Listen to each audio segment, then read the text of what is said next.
Hello student, जैसा कि आपने पिछले वीडियो में देखा था, दो चर वाले रैखिक समीकरण युग्म से रिलेटेड क्वेश्चंस को कैसे हल किया जाता है ग्राफ विधि के द्वारा, उससे संबंधित कुछ एक्सरसाइज के हम कुछ क्वेश्चंस करेंगे। उसमें आपका जैसे क्वेश्चन नंबर 1 है, आफताब अपनी पुत्री से कहता है 7 वर्ष पूर्व में तुमसे 7 गुनी आयु का था, अब से 3 वर्ष बाद में तुमसे केवल 3 गुनी आयु का रह जाऊंगा। इसमें प्रश्न है, क्या यह मनोरंजक है? इस स्थिति को बीजगणितीय एवं ग्राफी रूपों में व्यक्त करना है। मतलब ये जो स्थिति है इसे हमें बीजगणित के रूप में और ग्राफ के रूप में व्यक्त करना है। तो इस प्रकार के क्वेश्चंस को हल करने के लिए हमें पहले तो मानना पड़ेगा, हम यहाँ क्या दिया 7 वर्ष पूर्व, और फिर दो चीजें हैं कि 3 वर्ष बाद। तो हमें यहाँ पे ये पूर्व और ये बाद, इन दो चीज को लेते हुए हमें आफताब की और उसकी पुत्री की आयु ज्ञात करनी पड़ेगी। तो हम इसे सॉल्व करते हैं। हम यहां मानेंगे, माना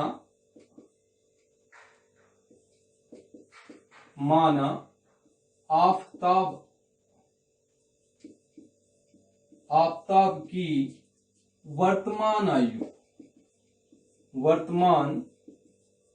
आयु x वर्ष तथा पुत्री की आयु y वर्ष है। अब तो हमें क्या निकालना, 7 वर्ष पूर्व।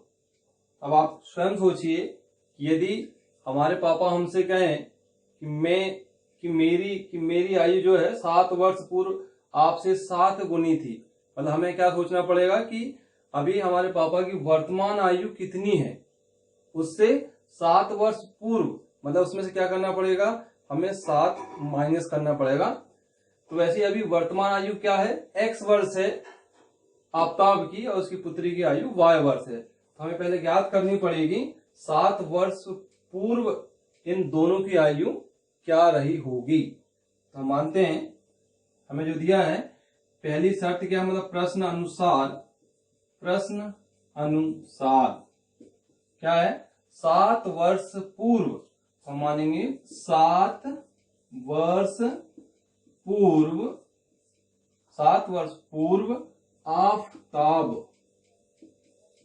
आफताब की आयु कितनी होगी। अभी वर्तमान आयु कितनी है, x है, तो वर्तमान आयु तो x, और 7 वर्ष पूर्व मतलब 7 वर्ष पहले क्या रहेगी, तो हमें क्या करना पड़ेगा, माइनस करना पड़ेगा, -7। हमारी कितनी हो गई ये 7 वर्ष पूर्व, मतलब 7 ईयर एगो आफताब एज कितनी हो जाएगी, 7x - 7 ईयर। इसी प्रकार पुत्री की 7 वर्ष पूर्व पुत्री की आयु कितनी हो जाएगी, वर्तमान आयु है हमारी y, और 7 ईयर बिफोर जाएगी y - 7 ईयर्स, y - 7। अब इसमें क्या कह रहा है कि 7 वर्ष पूर्व में तुमसे 7 गुनी आयु का था। मतलब हमें इसकी जो पहली शर्त क्या कह रही है, पहली शर्त अनुसार क्या कह रही है कि 7 वर्ष पूर्व, मतलब जब आफताब बता रहे हैं, आफताब बोल रहा है कि 7 वर्ष पूर्व, तो आफताब की 7 वर्ष पूर्व आयु क्या है, x - 7 है। हम देख रहे हैं x - 7 है आफताब की 7 ईयर बिफोर जो एज है वो, और उसकी पुत्री की आयु कितनी है, y-7। ये तो हमने उसकी 7 ईयर जो है 7 वर्ष पूर्व की आयु लिख ली है। अब ये क्या कह रहा है कि 7 वर्ष पूर्व में तुमसे 7 गुनी आयु का था। तो ये आफ्ताब है, ये अपनी पुत्री से कह रहे हैं कि मैं तुमसे 7 गुनी आयु का था। अभी इसकी आयु कितनी है, y-7 है। तो 7 गुनी मतलब 7 का इस पे क्या हो जाएगा, गुणा हो जाएगा, 7 गुनी हो जाएगा। तो x-7 इक्वल टू, इसको हल करेंगे, सॉल्व करते क्या आएगा, 7y -49 हो जाएगा ये। अब हम इसे सबको मतलब 2 चर वाले रैखिक समीकरण के रूप में लिखते हैं। तो क्या होगा, x-7 और ये है, ये प्लस का है तो ये आएगा आपका माइनस, ये -49 है। जब ये राइट साइड से लेफ्ट साइड आएगा तो ये आएगा आपका +49 इक्वल टू 0।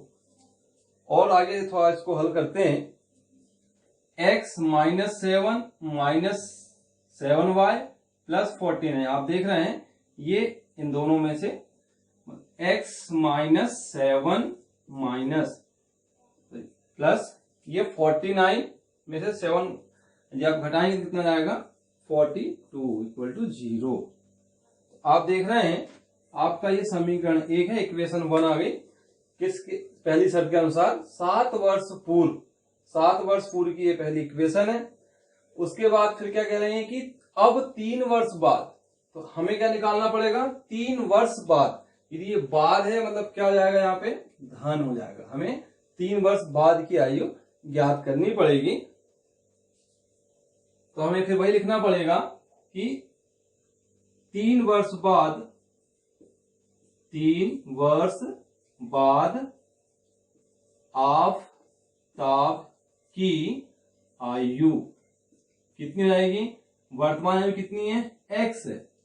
अब 3 वर्ष बाद मतलब क्या करना पड़ेगा, हमें इसमें 3 जोड़ना पड़ेगा। तो ये आ गया आपका x + 3 ईयर। इसी प्रकार 3 वर्ष बाद पुत्री की आयु क्या हो जाएगी, वर्तमान आयु में कितना जोड़ेंगे, 3। ये आ गया आपका y + 3 ईयर्स, 3 वर्ष के बाद उसकी पुत्री की आयु। फिर क्या कह रही है, दूसरी शर्त अनुसार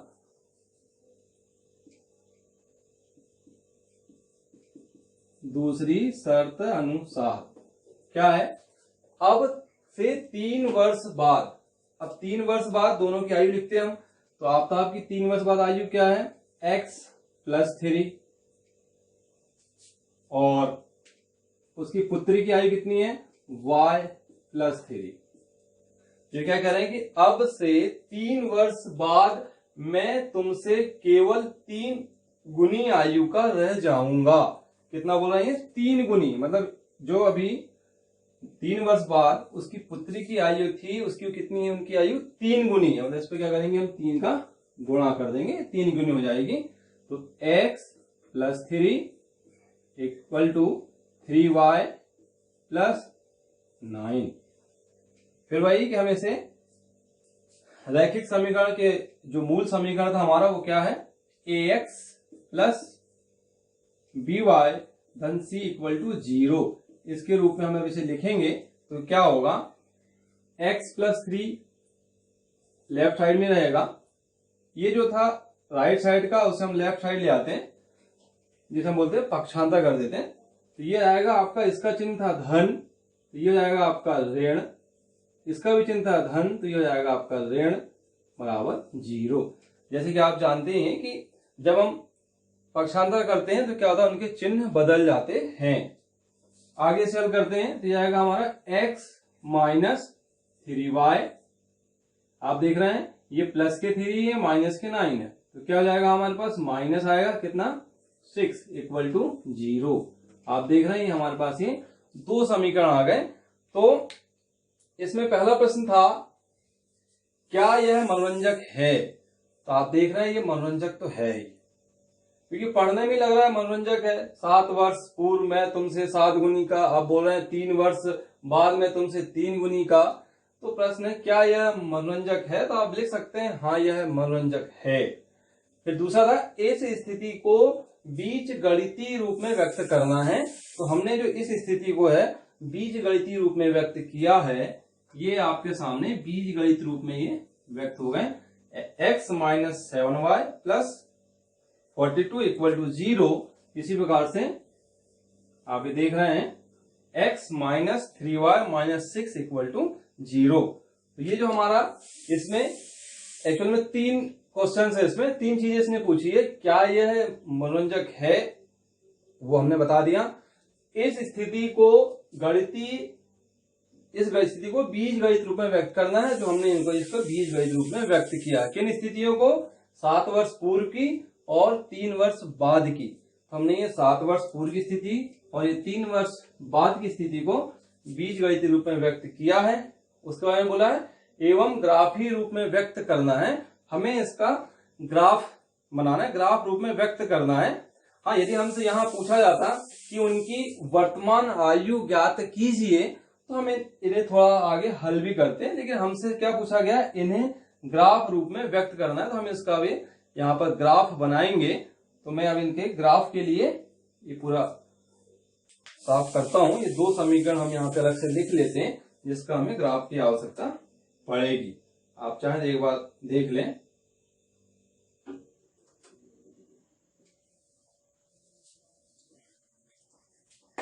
तो हमारा पहला समीकरण क्या है? x minus 7y plus 42 equal to 0 और दूसरा x माइनस 3y माइनस 6 इक्वल टू 0। Equation 1 equation 2। तो अब हमें इसे ग्राफ रूप में व्यक्त करना है। तो ग्राफ बनाने के लिए, जैसे कि मैंने पिछली वीडियो में बताया था, ग्राफ बनाने के लिए हमें क्या करना पड़ेगा, हमें इन दोनों समीकरणों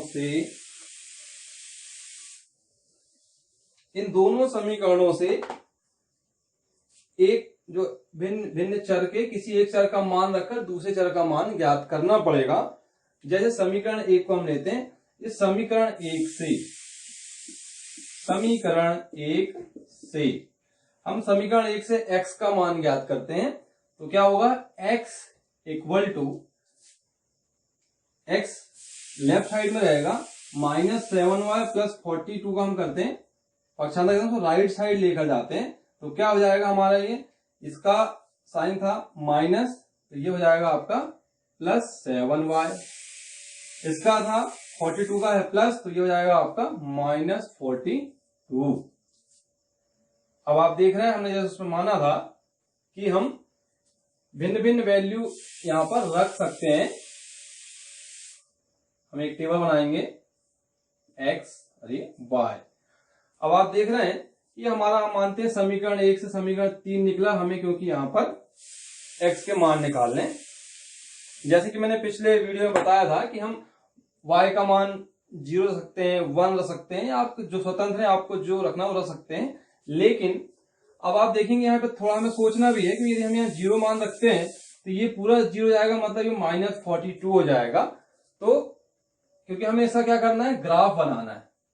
अब आप सोचिए ग्राफ में माइनस 42 दिखाने के लिए हमारा ग्राफ पेपर उतना बड़ा होता भी नहीं है। आपने जैसे ग्राफ पेपर देखा ही है। तो हम थोड़ा कोशिश करते हैं इसमें y के थोड़े बड़े मान रखते हैं। बड़े, ज्यादा बड़े भी हमें 10 से कम, 10 से कम में हम सोचते हैं। जैसे हम पहला मान लेते हैं 6 रखते हैं, देखते हैं y इक्वल टू 6 रखते हैं।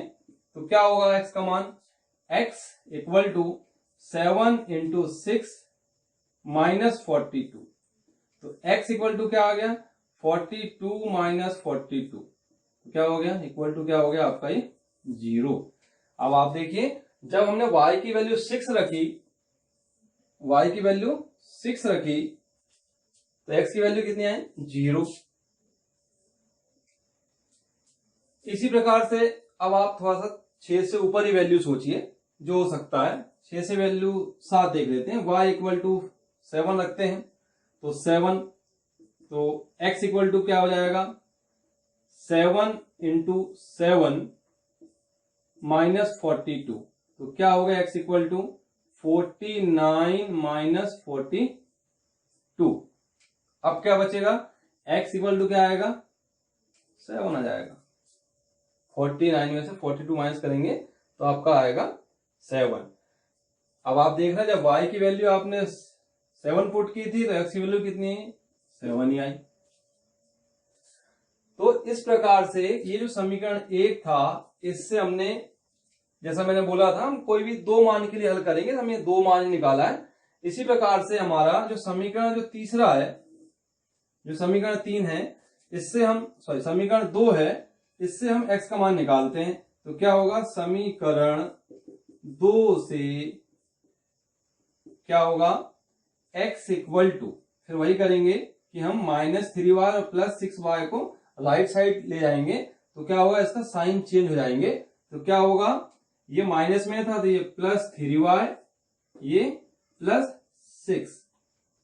अब आप यहां पर, आपको जरूरत नहीं है 6 रखने की या 7 रखने की, आप यहां पर रख सकते हैं y इक्वल टू 0 रखिए।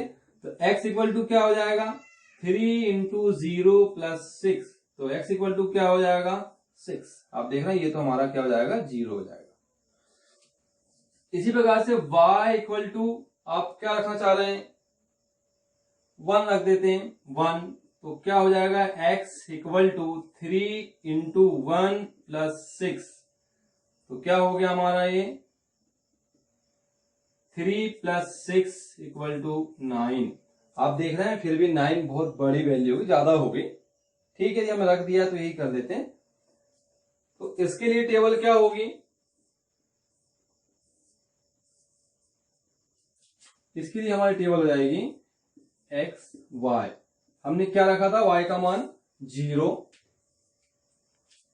और 0 जब रखा y का मान तो क्या है, x का मान 6 आया। इसी प्रकार से जब y का मान 1 तो x का मान आया 9। ठीक है, तो हमें क्या करना है, इसका ग्राफ ही रूप में व्यक्त करना है, इसको ग्राफ बनाना है। मतलब हमें इन 2 चीजों को लेते हुए क्या करेंगे, ग्राफ बनाएंगे। तो मैं आपको ग्राफ बताता हूं, ग्राफ कैसे बनेगा इसका। ये मैं मिटा रहा हूं, ये हमें सिर्फ 2 की आवश्यकता पड़ेगी, इसी को हम रखते हैं 2 टेबलों की।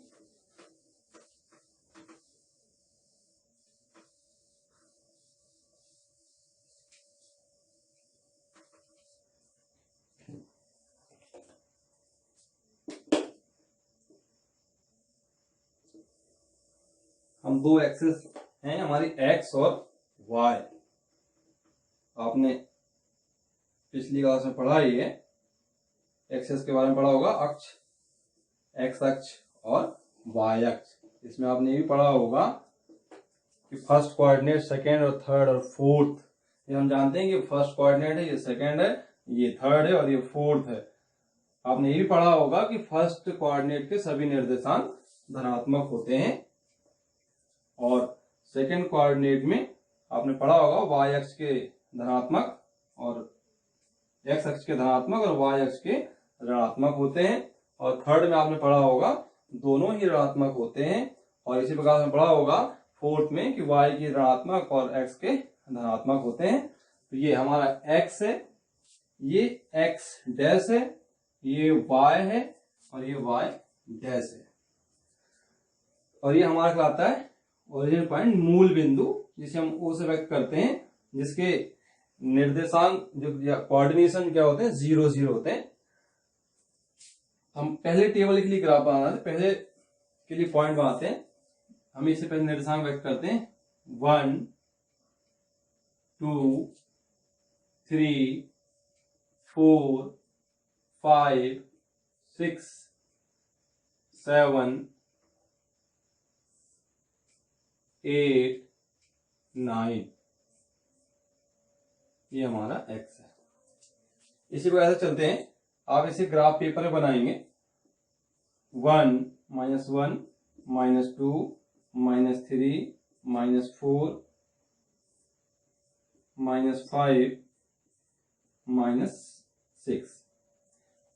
y एक्स में चलते हैं, ऊपर की ओर, तो क्या आएगा हमारा प्लस 1 2 3 4 5।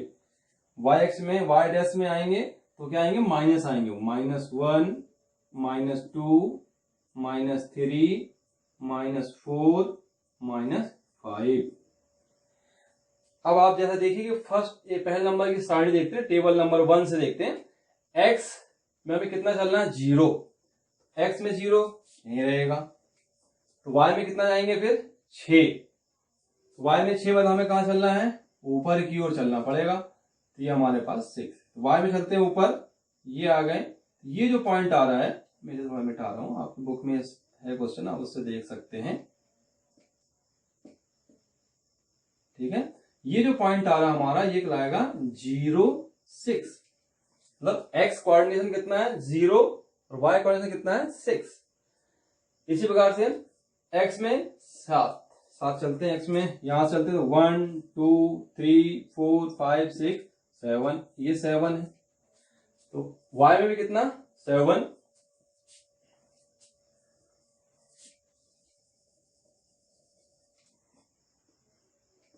वाई में भी हम चलते हैं 7, ये आपका 7 है। ये जो पॉइंट था हमारा वो था, ये 7 है और ये 7 है। इन दोनों पॉइंटों का आगे तक बढ़ाएंगे तो आप देख रहे हैं ये यहां पे काटेंगे तो ये हमारा पॉइंट कहलाएगा 7 7। आप चाहें तो इसका नाम दे सकते हैं, ये ए है और ये हमारे पास बी है। ठीक है, अब हम क्या करेंगे, इस ए से बी को मिलाएंगे। ए से बी को मिलाते हैं, ए से बी को मिलाएंगे। ए से जब बी को मिलाएंगे तो आप देखेंगे एक हमें सरल रेखा, सीधी रेखा प्राप्त होगी। जैसे हमने शुरू में ही देखा है कि ये जो समीकरण है सरल रेखा के समीकरण कहलाते हैं। ये जो आप देख रहे हैं, ये हमारा जो इक्वेशन जो फर्स्ट थी उसका है। अब दूसरी टेबल जो है x = 6, x में चलते हैं 6, 1 2 3 4 5 6। y में 0, ये जो पॉइंट है y में 0 यही रहेगा, ये हमारा पॉइंट कहलाएगा 6 0। आप देख रहे हैं ये जो पहला वाला है ये x कोऑर्डिनेशन है, जो दूसरा वाला है वो y कोऑर्डिनेशन है। मतलब y में कितना 0, x में 6 है। इसे हम देते हैं C नाम देते हैं पॉइंट में। फिर x में 9, आप देख रहे हैं 9, तो y में कितना 1। दोनों फर्स्ट कोऑर्डिनेशन में है, यदि ये है तो ये y में ये 1 ये है। आप देख रहे हैं ये पॉइंट आ गया, तो ये पॉइंट हमारा D, जिसके क्या है कोऑर्डिनेशन, x में कितना चले हमने 9 और y का कितना निर्देशांक है, y में ऊपर गए 1। तो आप इस प्रकार से इन फिर दोनों पॉइंटों को मिला दीजिए, C से D को मिलाइए।